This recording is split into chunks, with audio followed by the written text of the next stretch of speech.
Have you ever been to another country?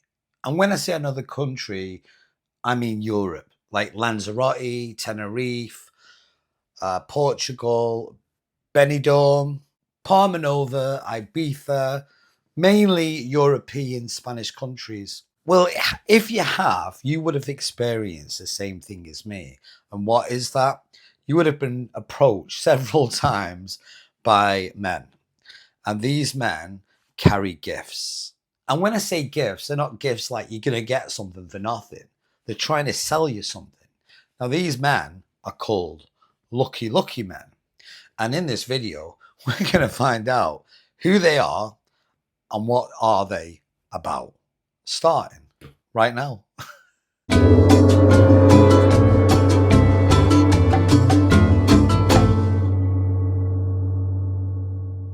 Okay, so who are these lucky men in Spain? Well, if you've ever been on holiday in Spain, maybe to Benidorm, Tenerife, or Lanzarote, you might have seen the lucky men. A lot of people talk about them, but not everybody knows who they really are or what they do. But we're going to find out. Right. Let's break it down for you in a simple, honest way so then you're informed of exactly who they are.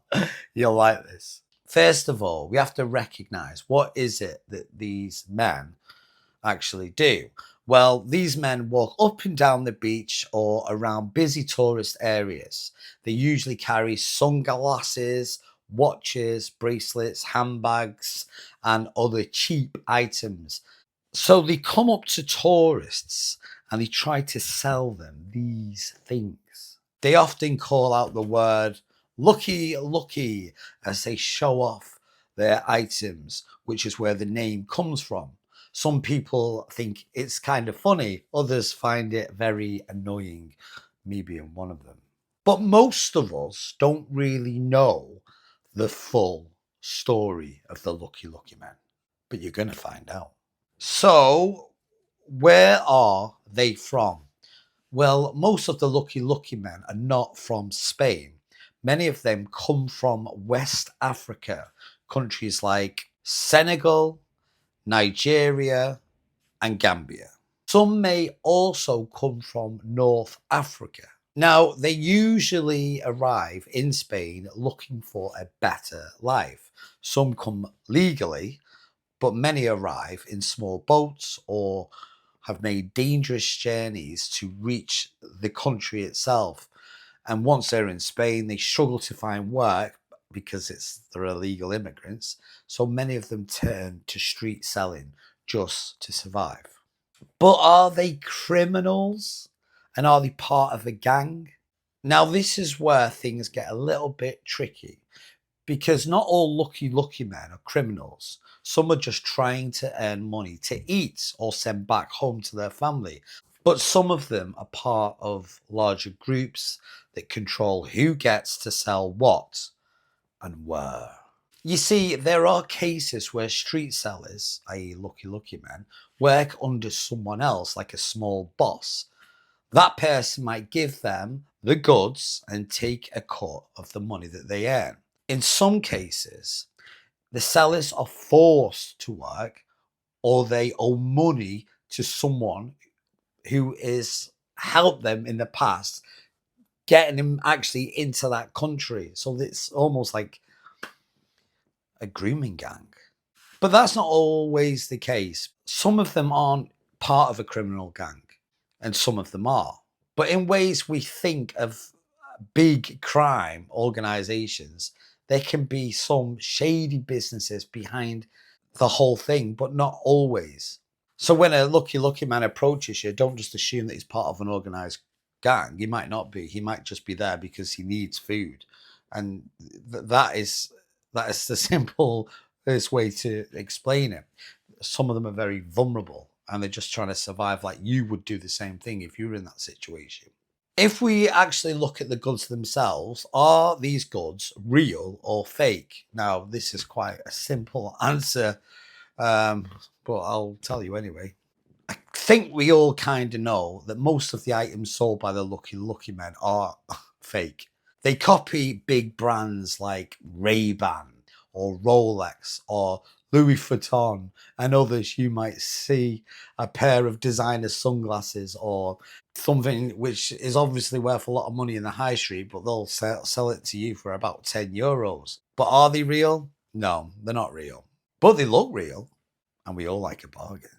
What you've got to be aware of is buying fake items like these is not just illegal, it can also be unsafe. For example, fake sunglasses might not protect your eyes from the sun, and fake perfumes or creams could actually cause a skin rash. And it's important to remember that in Spain, it's also against the law to buy fake goods. Even if you're just on holiday, you can still get done for it. Now you think, oh, that won't happen. Oh, it does. I've seen it. I've seen people get arrested for buying a belt of a Lucky Man. It does happen.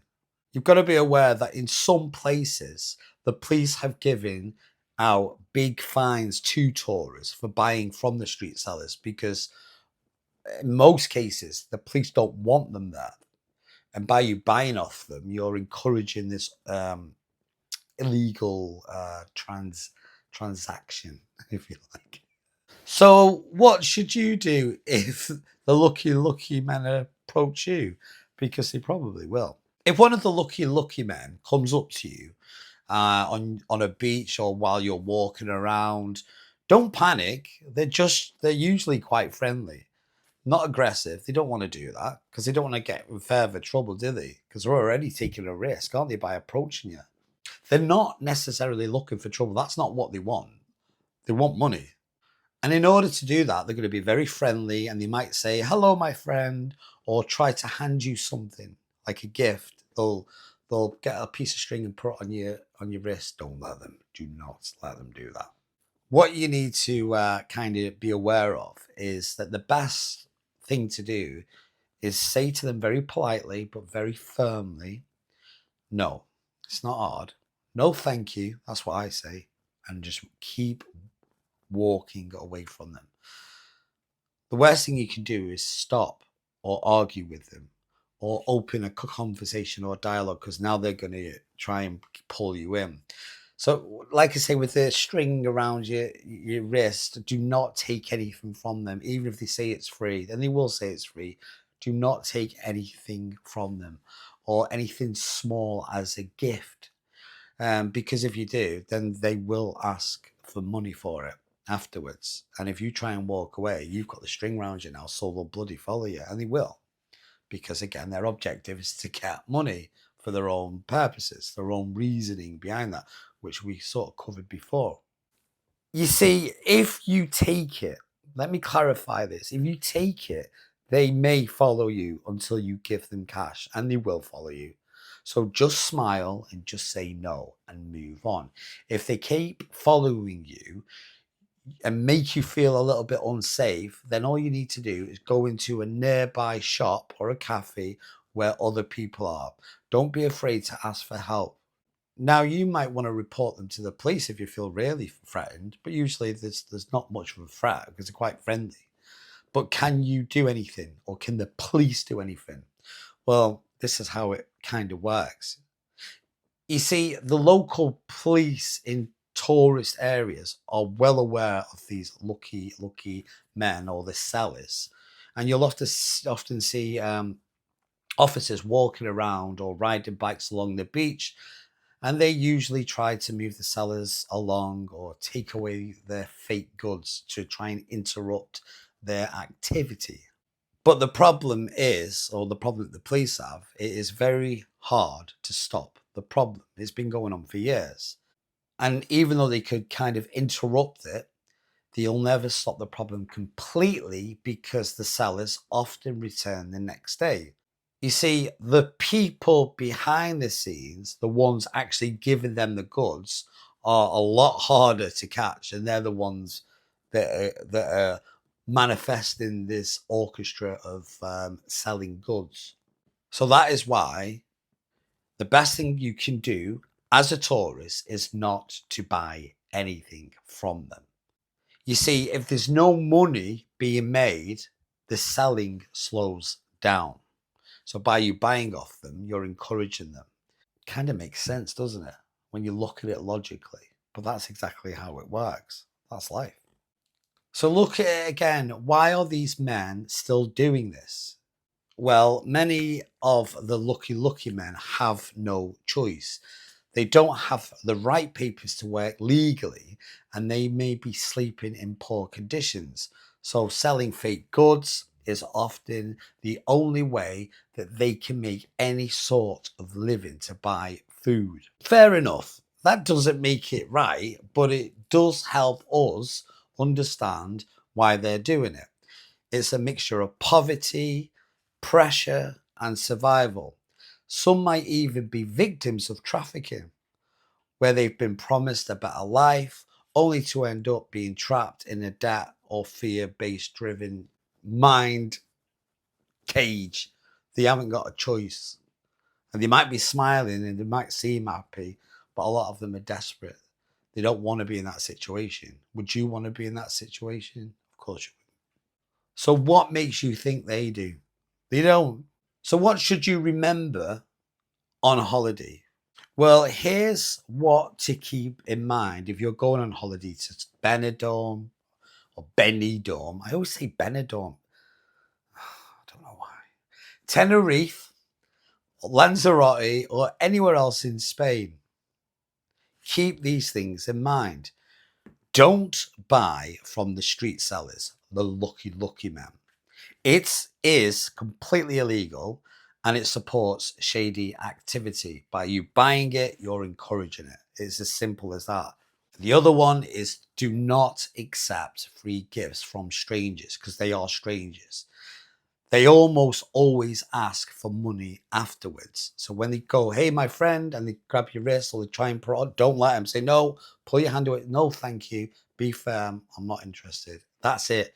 And just break eye contact and they'll go. So again, just be firm, but say no, thank you, and walk away. Another one to be aware of as well, and this is really important, and that's to keep your bag and your pockets secure, just in case. Pickpocketers sometimes are attracted to this type of environment. So you could have some shady dealing.